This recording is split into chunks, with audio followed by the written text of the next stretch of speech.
Greetings in the name of Christ Michigan Conference. This is Lillian Daniel, your conference minister in Grand Rapids.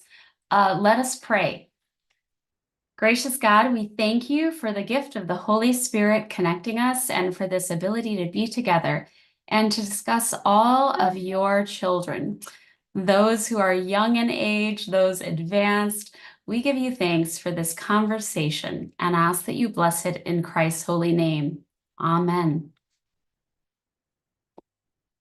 Greetings, friends. It's good to see you all. And I'm talking to you from the International World Headquarters in Grand Rapids.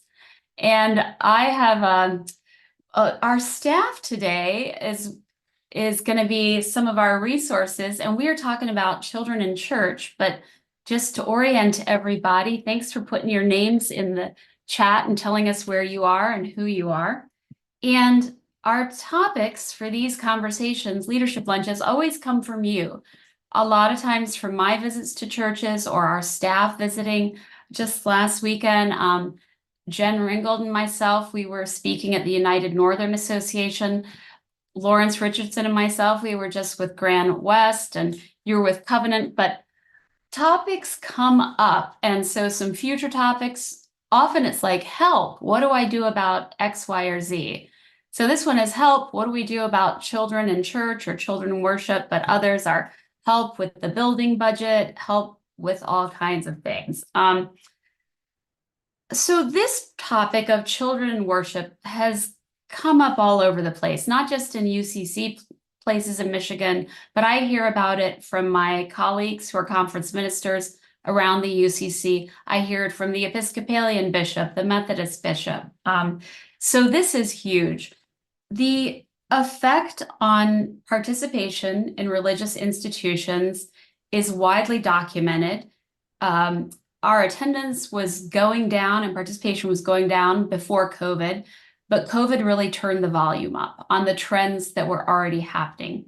And one of the slowest groups to return to participation in religious life are families with school-age children or teenage kids. This is just the reality. And when I talk to pastors, they'll say this or that group is missing. Generally, often that's a group that's missing. And part of it is that I think families, parents, and kids are making different decisions about what to do with their time. The pandemic gave people permission to not do certain things. It also deprived us of the privilege of getting to do certain things. But families are making different decisions and choices. And that is across the board, my friends. It's not just churches. I talked to a basketball coach of a winning team, and he said kids are not trying out for the basketball team. I mean, and that has not happened before. So we are seeing this sort of different decision-making across the board. And we wanted to talk about what works and what doesn't work in church. But on a positive note, I want to say a positive trend I'm seeing. For every church that says we're not seeing some of the families with kids, a lot of them will say we are seeing new families who show up as visitors. And sometimes those are families who went to a different church before the pandemic, and they went through their own new decision making. And when they decided to come back to church, a lot of times it's parents who are saying, is this the moment that I'm being called to join a Christian church that better reflects the values and the ethical principles that Jesus taught and that I want to teach my children? In particular, we hear related to the issues of the day around the queer community, pronouns, sexual orientation, gender. Parents are, I think, looking for a place in the Christian tradition that will help them navigate those important issues with their kids in the spirit of Jesus. And so for the families that we don't see who used to come, we're seeing new ones who are reevaluating. And how do we adapt old models, Sunday school, for example, or when the children stay in church, when they leave, et cetera, to this new day when we never know who's showing up, but sometimes somebody does. So with that said, I want to kick this over to Jenn, who on our Michigan conference staff is our resident expert on youth, and who actually is joining us today from the national setting in Cleveland, where she is learning all about some great programs related to youth. And she's going to kind of get our conversation started. But today, we really want to hear from you all, what you're doing that's working, questions you have. This is an opportunity for us to resource each other. All right, Jenn. Thank you, Reverend Daniel. I'm so excited to be here with all of you today and talking about definitely what is my passion area in ministry. I am coming to you from a little cubicle in the national setting offices in Cleveland. Just to my left is Lake Erie. If I opened the frosted glass door, I can see the lake, which is really fun. I've got to spend the last 2 days here working with Reverend Tracy Potter, who is our Minister for Youth and Children and Youth Ministry and Engagement at the national setting, and doing some deep work in regards to how to spend the money that the national setting was given as a grant from the Lillian Endowment to center and connect with children. The idea is really looking at how to nurture children in worship and prayer practices. And what the national setting is doing is looking at a designation similar to what we would do for ONA or for WISE, the welcoming in regards to mental health, accessible to all, and really asking churches to think about what does it mean to connect with children. And like Lillian was saying at the beginning, what are we thinking about in different ways to help people understand that our churches have so much to offer to children and families. Things that they are looking for, that they are searching for, and may not necessarily think that church is the place to find those things, like belonging and care and deepening faith practices and storytelling and a space to be seen. That our churches, every single one of our churches is a place like that, that can love and help our children and our families. And so how are we kind of rebranding in a way that that calls them in, and also calls us outside of our churches to meet those needs and see what families are struggling with these days. So I'm loving the chat that's been happening. One of the things that I really want to highlight, we're going to talk about what's working in your churches. We want to hear if things are successful and new families are arriving and why, so that we can help each other to connect over that. And also if there's things that aren't working or you feel you're struggling, we would love to hear those as well. And we really want to hear from you and hear your voices. So please feel free to unmute and raise your hand, and we'll help you get unmuted to hear what's working. What does your church ministry look like for 0 to 12?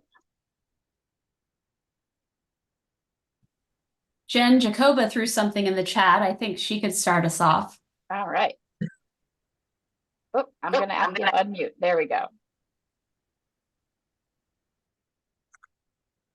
Go ahead, Jacoba. Yeah.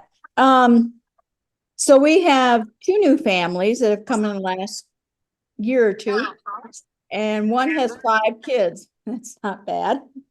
And the other has 2. Right now, flag football is in the way, so the one family is not attending. Earlier, skiing lessons were in the way. So, you just got to go with it. And I have two other boys, and then another kid that doesn't come to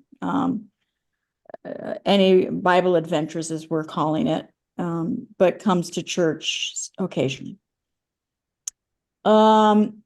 We're using Shine. We're using the old curriculum from a year ago, and we're not needing to purchase yet new because we've not used all the lessons. Jen and Lisa Hart had a listing a year or two ago, maybe 3, of good curriculums, and Shine was on that list, and I would agree. Yeah, and they've gotten out something new called Peace Table, and I only have their storybook, and I want that storybook for myself. I bought it for the church. It is a really cool storybook of the kids and it's 3 years worth of lectionary. So it follows the lectionary. Yeah. So I like it. The teachers like it. They don't always use they're not into using the workbook. We only have a half an hour of kid time with the kids. So they're doing storytelling and maybe a craft and very fortunate. I have an excellent church. They haven't even joined, but a school teacher who said, I want this for my kids, brand new. We waited 6 months before she was on her own, and she's great. She's absolutely great. So that's what's going on for us. I have 3 kids that want, I don't know that they want, but it's time for a confirmation, and I got to figure that out. I have some great ideas for confirmation for you, Jacoba, so we can talk about that too. So, Good. at some point. We're going to focus on the younger ones today, but I got you for confirmation. And I know to get you. So Jacoba actually brought up something that I do see a hand. So Eric, I'm going to get to you in a second, but brought up something that I want to highlight real quickly. And that is the human resources, right, that it takes to do children's ministry. And that beautiful gift of someone who came in and said, this is what I want for my kids, and so I'm willing to do it and take it on, and how unique and beautiful that is. And so highlighting that, but also honoring the fact that that's not always the case, and finding people to do safe Sunday school or safe ministry with children is not always an easy thing. So uplifting that as a roadblock sometimes, in addition to the gift that is the person at Jacoba's church. So, all right, Eric, what you got for us? Am I unmuted? Am I good? You are good. Cool. Hi, everybody. I actually just have a question for Jacoba and maybe for others whose model is sort of similar. Do you find that half hour, I don't know how you'd measure this, but do you find that it's enough? And I guess I'll say why I'm asking that question. I mean, it's essentially what we do when we have Sunday school. We got somewhere between 10 and 12 kids, depending on the week and who all shows up. But I think, we about halfway through the service, we do, our children's message, and I'm not 100% comfortable with how that shakes out yet.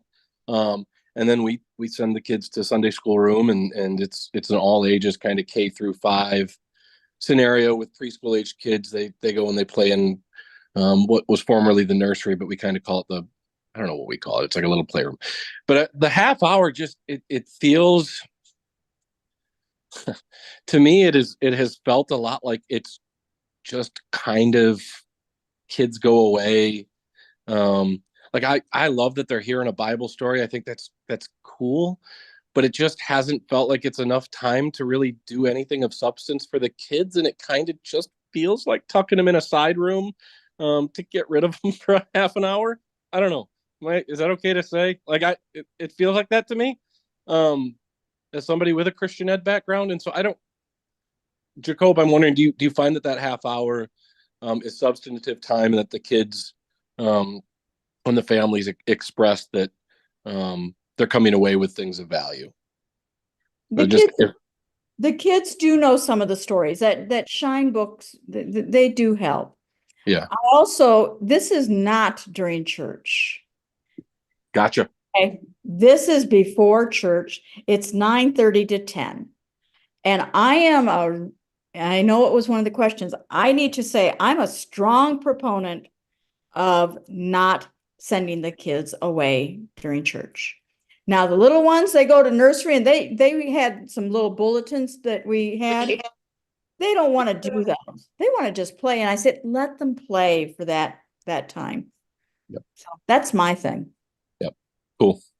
Thanks. Yeah. Great conversation. Awesome. And not to put you necessarily on the spot, Jacob, I did put in the chat if anybody else has thoughts on that, leaving worship and Sunday school and all of that. It's definitely an area of conversation. And I think we probably are all across the board on our thoughts and feelings in regards to it. So Mike, you're muted, Lillian. Just for fun, Jen, or just for the edification of the group too, and this is no judgment, right? But just to know where people are at, raise your hand if the kids stay in church during worship. Like raise your hand. And raise your hand if you're of the model that the kids leave during church to go somewhere else at some point. Oh, interesting. So kind of a mixture. Yeah.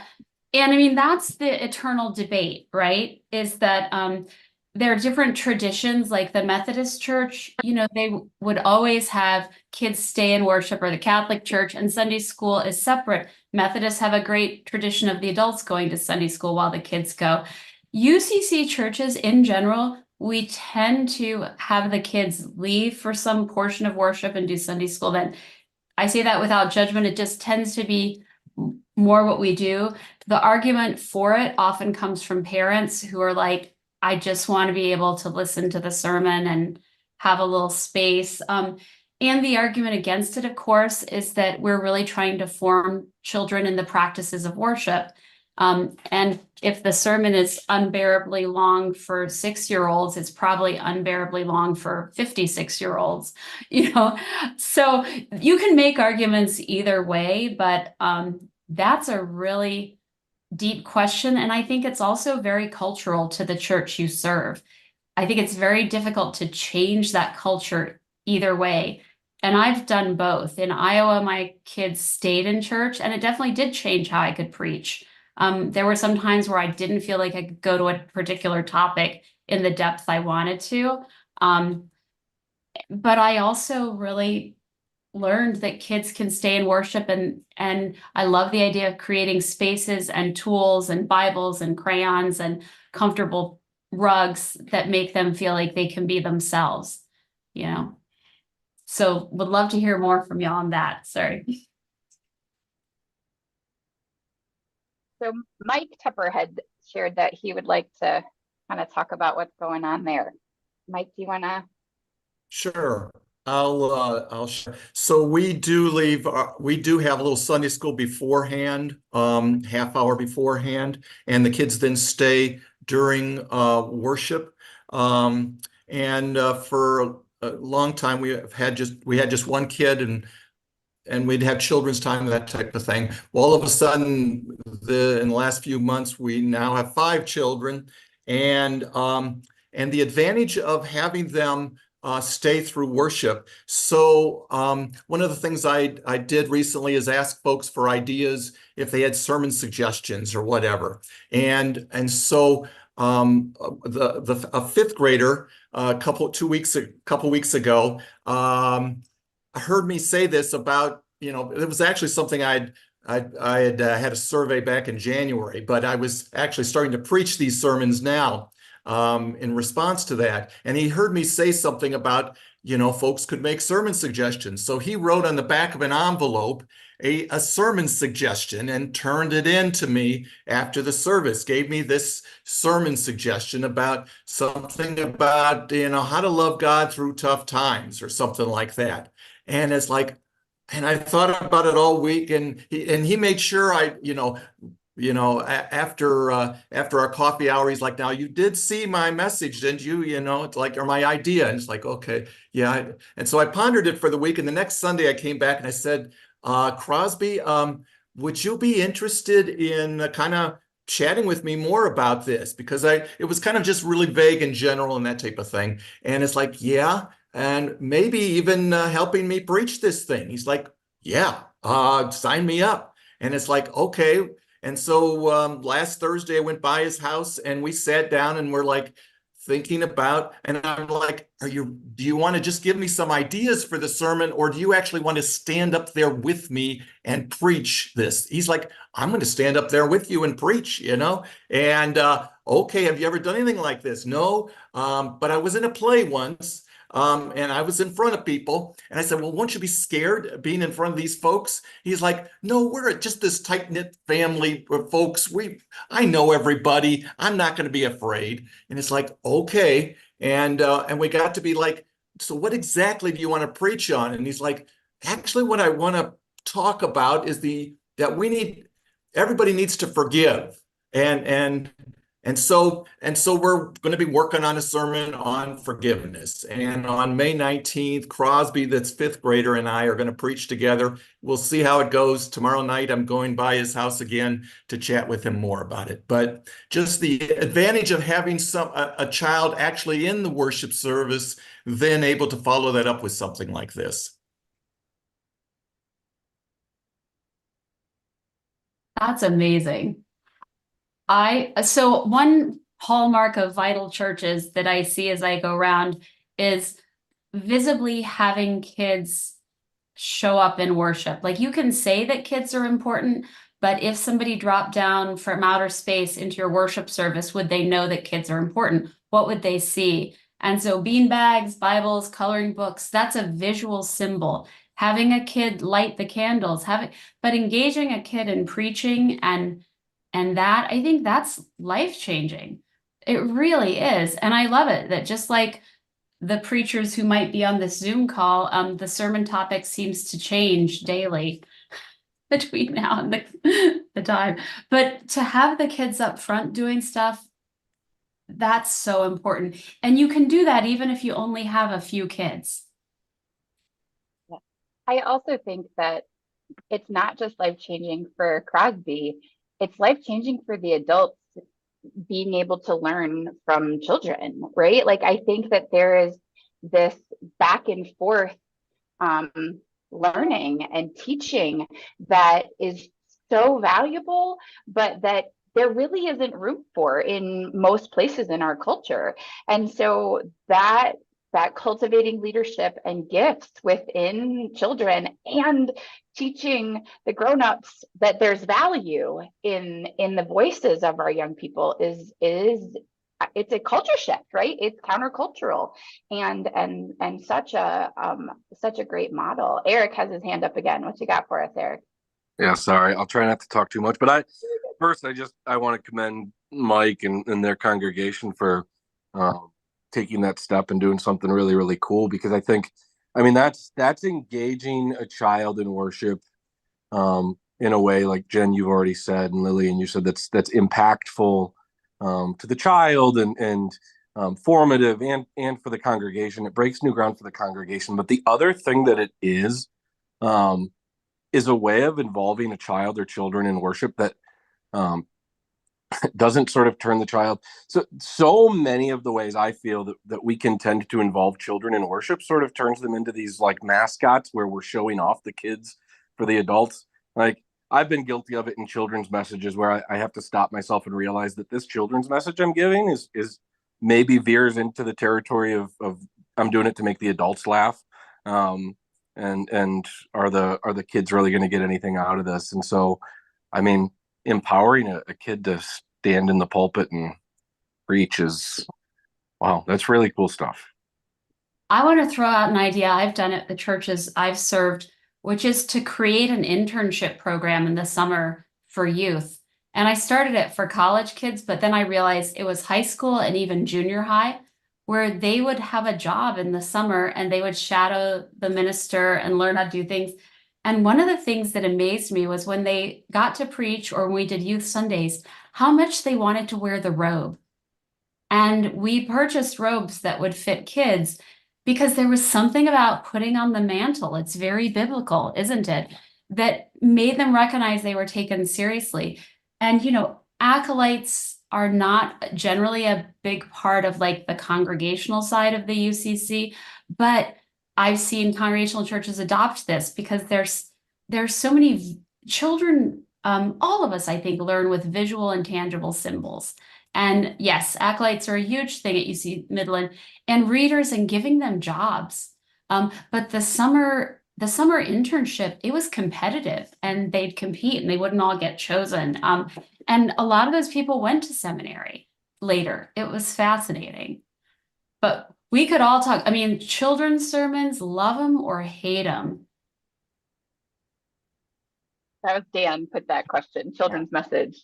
And I see we have a hand up. Messages for all ages. Oh, Oh, yeah. I don't. Oh, I yeah. don't see a hand. Who- Who's got a hand? Oh, yeah. Who loves children's sermons? Love them if you. And who hates them? Case. It's like Sometimes. all right. Well, there was a hand and the hand went down. Connie, would you like to share? Yeah, I would. Hi, I'm Connie Detchen from Edgewood Church in East Lansing. Our church just had a retreat. Hi, Lillian. This past weekend, where Tom Bauer from Chicago came in and modeled incredibly involving children in worship. And so there was so much play. And it also grabbed the adults big time. And so the use of balloons, batting balloons around at the very beginning of worship, and everybody saying hallelujah, hallelujah. That's the opening of worship.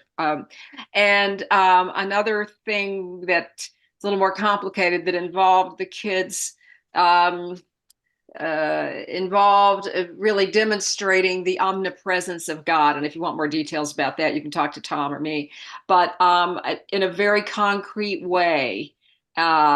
So he's got great resources for this, it seems to me, and really showed us. I mean, he really used the kids as, in fact, the most important people in the room.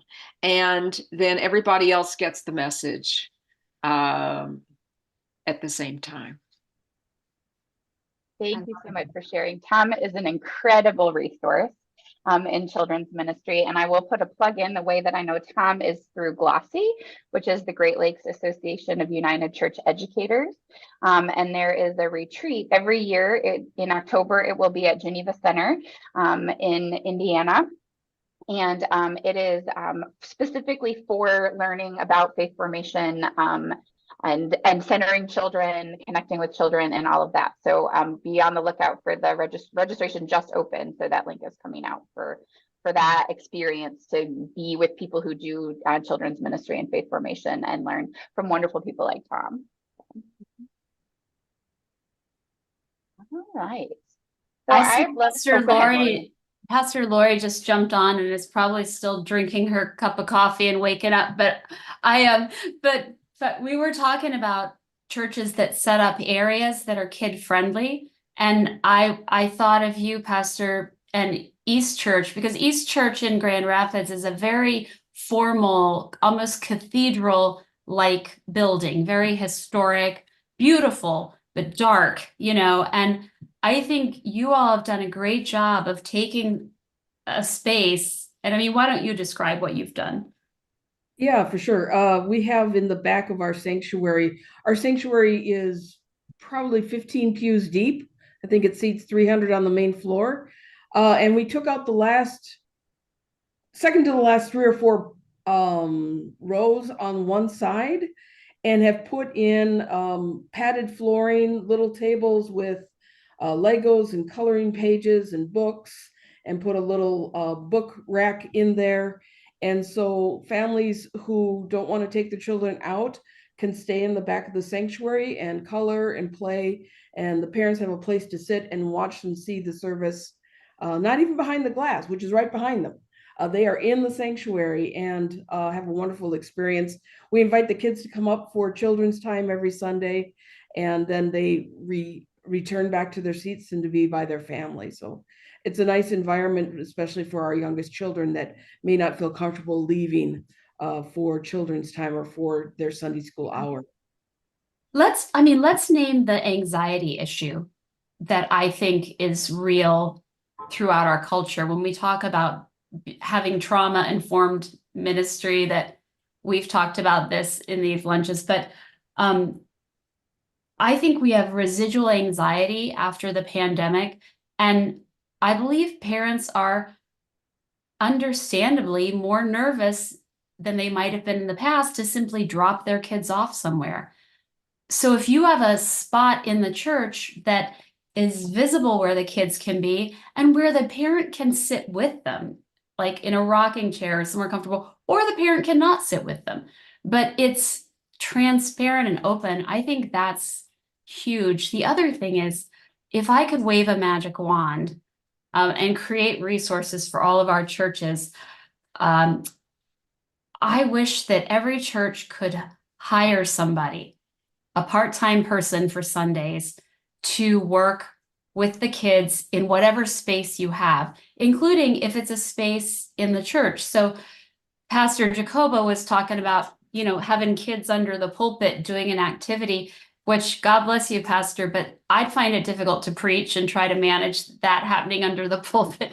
But if every church could hire a grown-up person who is professional and trained so that parents aren't accosted or asked to volunteer when they show up on Sunday, or even other well-meaning parishioners aren't asked to volunteer in the Sunday school so that the parents can catch a break.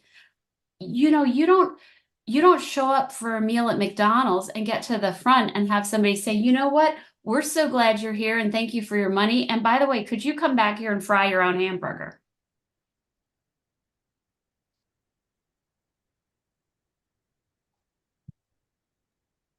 I will say that's one of the struggles that I hear across the country in the networks that I'm a part of is finding volunteers, because historically the expectation has been that parents teach Sunday school, and our parents in the world that we're living in right now so many of them are drowning just in everything. And the last thing they want to do is also add obligations when it comes to a faith community on top of everything else that they're holding and carrying. They want to come to church to be cared for and nurtured and know that their kids have those other adults in their lives that are safe. And so that's a huge shift. Wondering, how do we manage that? And maybe it's intergenerational things, like you have somebody who loves to paint in your congregation and they want to lead an all ages painting, and then everybody's doing something without having an added responsibility on a specific person or a specific Sunday school teacher, and you just kind of rotate that responsibility around between different activities. That if you don't have the resources to hire somebody or things like that, what does it look like to be creative, to care for and provide opportunity and spaces for parents and children and families? Patty has her hand up. What you got, Patty? Yeah, so two things. When I see that there's a new family in the congregation, I go and introduce myself, but I always scooch down really low or sit in the pew in front of them, just so that I'm not a big person laying over the littles. And I lay out for them what's going to happen during the service. And it's like, hey, we've got a children's time, but you don't have to come forward if you don't want to. The kids are going to go off to Sunday school class. You can stay here with mom. That's a conversation to have with the big people that brought you. My name is Patty. And you know what? If you fidget in your seat, it's really okay, because I got big people that fidget too. Right. And just letting them know that this is what's going to happen, so that I'm talking to the child, but the big people that brought them can hear, hey, this is what's going to happen. You're not obligated to do any of this. But this is how it functions around here. And the second part is, during the summertime here, we have what we call a one-room schoolhouse, and all the kids go to one space.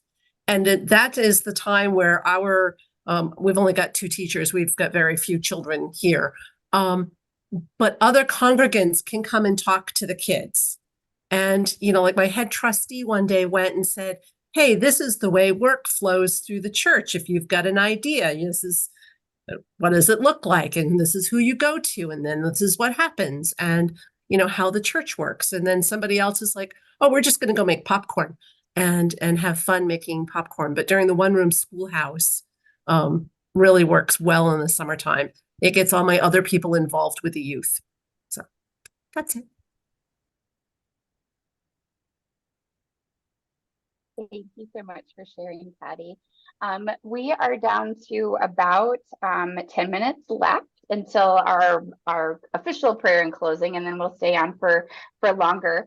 What I would like to do is kind of talk, kind of switch gears just a little bit and ask, now that we've had all of these conversations about things that might work or different ideas that we have or things that are already working spectacularly, what support for your setting, like very specifically where you're at, what supports can the conference look into helping provide you? What are the big things that you might need? Those, if you could wave a magic wand, wishes, or maybe something really simple, like I just need a resource for this.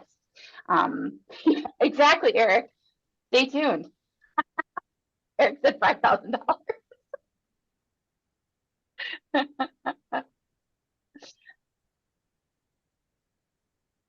I love it.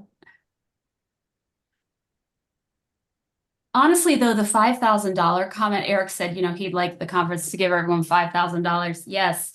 But Eric, it's the opposite way. Like, so, but honestly, having the trained person on a Sunday is not a highly expensive item when you think about it. It's something that a lot of our churches could afford to do. And it's not as great as having someone working during the week on this area as well, but just to have that responsible, trained grown-up who reassures those families who show up and keeps order, because this breaks my heart to see. It's hard enough for adults to get themselves to worship, and then to be asked to skip worship and go do something else. That's really working against ourselves, and there is an answer for that. Yeah. Suggestions for curricula and make sure that Jenn Ringgold stays on staff of the Michigan Conference. Amen to that. And speaking of our staff, Lawrence Richardson, our Associate Conference Minister for Transition and Vitality, is on the call, and he and Jen have been doing a survey and collecting data, and he's been a part of some meetings about this. So Lawrence, do you want to say a few things about what you're seeing in the conference? Sure, absolutely. And this is such a great conversation. And much of what I have seen in nearly 17 churches that I've visited since January is similarly echoed here. People have a variety of different things that they do with and for children. What is common, though, is having the spaces in the sanctuary where children can also still have the option of being and having also an alternative option for those families and those congregations that do want to provide religious education for children. What I love hearing about from Jacoba was the faith formation happening before worship. There aren't many churches where that's the case. So I love that that is happening where you are. Another thing that I have been hearing about and seeing is the inclusion of children in worship, not just on specific Sundays, but really on any Sunday. And so one of the best ways of teaching our faith traditions to kids is by getting them to actually do it. And so that's really working. And so I'm really excited about this conversation and the information that we're able to really take back from this conversation. So I appreciate just being able to hear this information and what resources will be useful for you and your churches.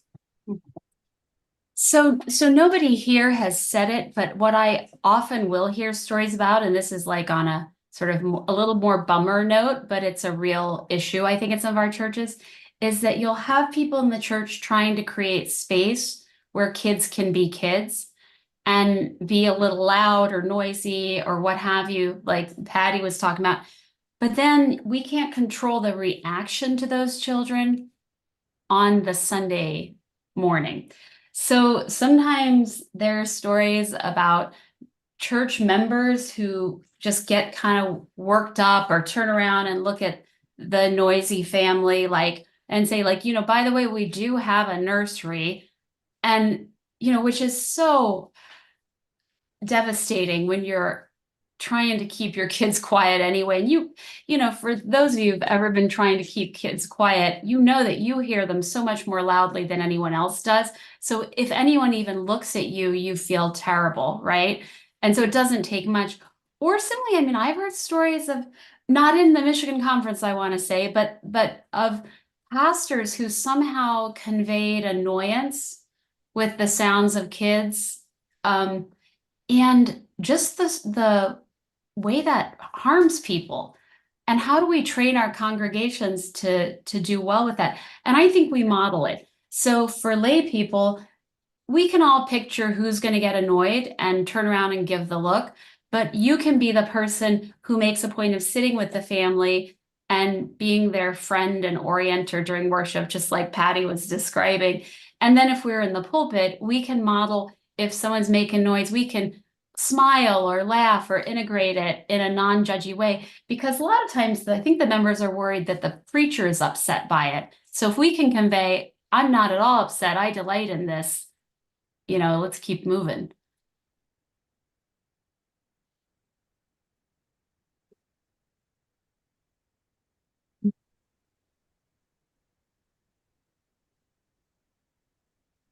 Yeah. Jen, go ahead. I know you have some other things to share, the thing from National that you were showing to me. Yeah. This is great. So one of, like I was mentioning at the beginning, one of the things that the national setting through a grant from the Lillian Endowment is working on is a designation for a child-centered church, or child-connected church. And what does it mean to connect with children? And so this is some bullet points in regards to the priorities of a church that connects with children, creating belonging and safety, which is that what we were just talking about, right? Is it safe for your children to be themselves and be a little bit noisy? If they're neurodivergent, if they're walking up and down the aisles, if they're crawling under pews, what does that look like in your setting? And then also safe church and policies around that for keeping children safe. Honoring the spirituality and storytelling of children. We had a great example of that with Mike, and what does that look like to uplift the leadership skills and listen to the stories that our young people have to share with us. A big piece is equipping parents and caregivers and honoring the fact that they are the primary faith formers, and yet in reality, maybe we're lucky if we see them for 3 hours a month. And so how are we equipping parents as well on this journey, celebrating all children in the community and across the globe, right? One of the things that we hear in this work of children's ministry is, well, there aren't any children in my church. And there may not be children in your church, but there's children in your community, there's children around the world. That their stories and their spirituality matter, and their lives and justice for them matters as well. It's also kind of a really cool thing to watch in a church when you do have children, to help them recognize and engage in ministry to children in their community or across the globe, and making those connections through things like UNICEF and things that are really creation justice. Engaging children, those are things that they are enthusiastic about. The big piece for me, and we've heard this a little bit today, is this engaging in intergenerational ministry and building relationships across age silos. This is something that's like when I was talking about in the beginning that the church has to offer that does no place else in our culture does, is the fact that a 4-year-old can be friends with a 54-year-old or an 84-year-old. And that 84-year-old can be friends with a 4-year-old, right? It goes both ways. And building those intergenerational pieces of what it means to be church. And our faith stories were designed to be told and passed down. And so how are we cultivating that in an intergenerational way? Again, modeling, in worship, what does it look like to stand next to somebody who's been doing this practice their whole life, and you're too, and you get to watch and see and grow up seeing that. And then again, that empowering and cultivating leadership and gifts. And then, like Lillian said, those young people are the ones who then want to do the summer internship and then potentially even pursue ministry because they've been honored in their spirituality as a child and their gifts have been highlighted. So this is just something really spectacular and exciting that is happening right now in our wider church. That is awesome.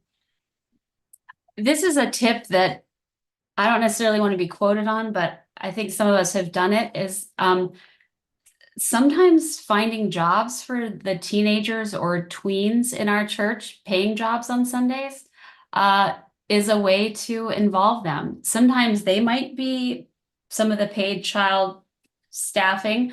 And I've had people say, well, it's like you're paying the teenagers to come to church. And I'm like, yeah. It's leadership, it's a thing. And by the way, you also still need the grown-up because sometimes they, but I think finding roles, leadership like that, and a lot of us, we're going to have a Zoom lunch about help. Our bylaws are weighing us down at some point. Trying to find a chair for your faith exploration team, your Christian Ed committee, whatever you call it, that is an ongoing challenge. But a lot of times it's because, to chair what committee, who are the volunteers? A lot of that is a bylaws question. Like we're trying to fill slots that don't make sense anymore. So let's bookmark that one. But June 5th, next week, we're going to have pronouns in church and talk about ways to welcome family and kids in church. This one's really important. If families are showing up wanting help on these issues, we want to make sure our leadership is doing their best to show hospitality and be welcoming. July 3rd, the bylaws question. Many of us are burdened by bylaws that were created for a different era and a different time. And not only are they not helping us, they're hurting us. August 7th, church building budgets. Again, a little bit similar. Buildings built for a different time and era and the challenges of that. That's a very complicated one, but we're weighing right in. And these resources we have, the people are incredible who are coming. Sarah Drummond is UCC at Yale Divinity School and writes a lot about church governance, has done a lot of work on this. And then for the building one, we've got someone coming from National, and he works with church building and loan fund. But all of these things are very practical questions, but they all intersect, don't they?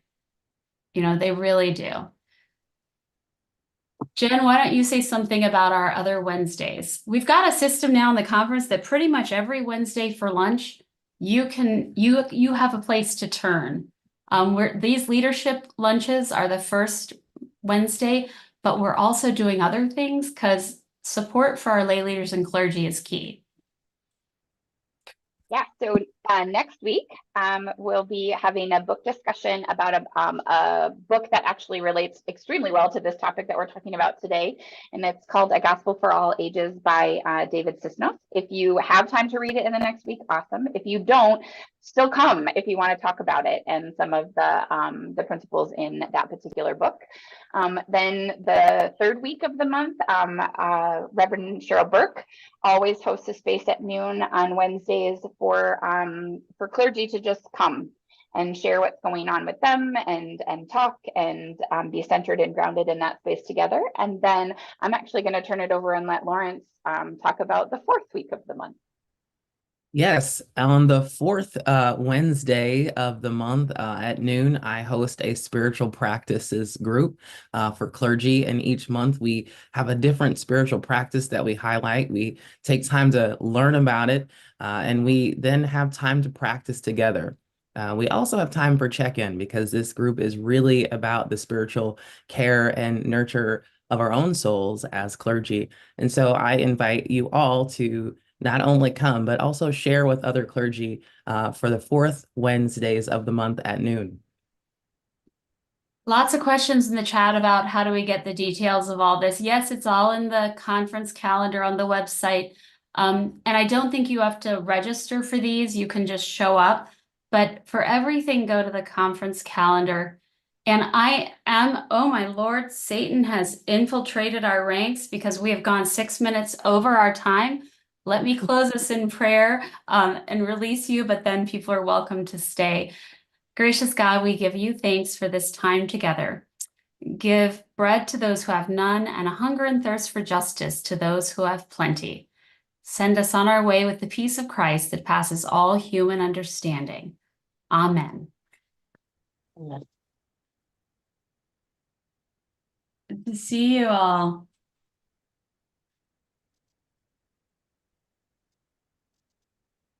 Lori Crelly, you should get some pictures of your space in your church to Jenn.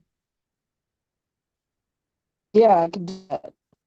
And we Yeah. should have some examples from people, you know, with different styles of churches. That'd be awesome. So again, the Zoom links for all the times that we meet are in the calendar, which is on the conference website. And then I also just put the link specifically to the calendar as well. Yay.